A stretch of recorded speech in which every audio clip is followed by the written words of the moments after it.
very good morning, my dear students. We have already started with the chapter of acid, bases and salts. In the previous class, we learned about acid and bases. So let us recall. Can you recall the properties of acids? Yes, acids are sour in taste and bases are bitter in taste, right? We learned about two kinds of acids also, that is, we learned about organic and mineral acids, right? Organic acids क्या होती हैं? Which are obtained from plants and animals, and mineral acids which are obtained from minerals, right? So which one is strong, mineral or organic? It's mineral, right? So today we're going to learn about the other term, that is salt. Salt क्या होता है और वो कैसे बनता है? You know, when acid and base they combine together, what is formed? Salt and water. I repeat, when acid and base combine together or react together, we get salt and water. Let us take a simple example.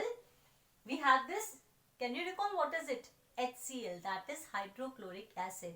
If you remember, hydrochloric acid is produced in our stomach also and it helps in digestion, right? So it is going to combine with the sodium hydroxide.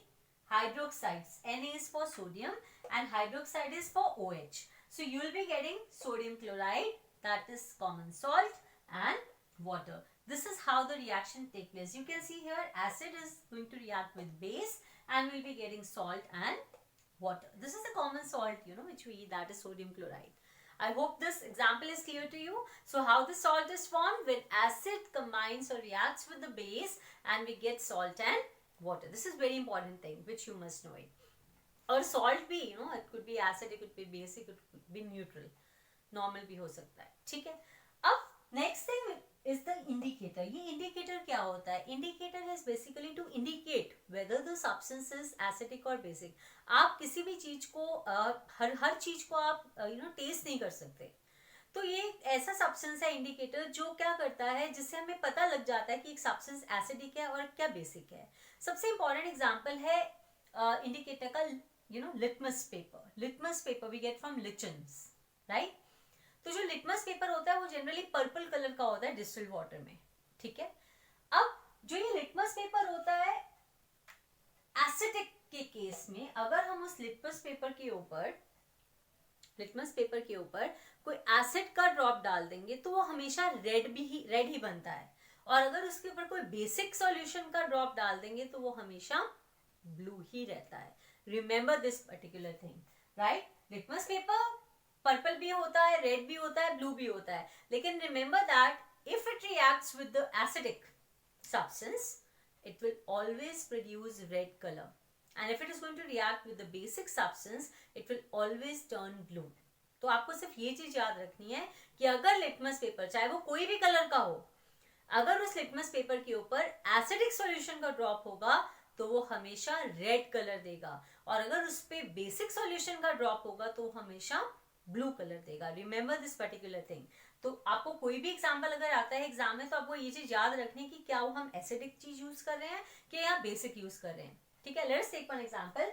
Suppose we have this acid and we have red litmus paper, ठीक है. Litmus paper हमारा red colour का है. अब ये acid जब उस red litmus paper पे आप डालोगे तो हमेशा क्या प्रोड्यूस करेगा? It will always turn red. आपको ये चीज चेक करनी है, अगर मैं एसिड यूज कर रहे हैं, लिटमस पेपर कोई भी कलर का हो वो हमेशा रेड ही होगा. अगर वो रेड है तो कोई चेंज नहीं होगा, अगर वो ब्लू है तो वो ब्लू को रेड में कन्वर्ट कर देगा. मतलब एसिड, बेसिकली एसिड की क्या प्रॉपर्टी हुई? It will turn red, blue litmus paper red and red litmus paper will remain red. Let's talk about base. अब बेस के इसमें देखो क्या होगा. रेड लिटमस पेपर ले लिया, एक बार हमने ब्लू लिटमस पेपर ले लिया.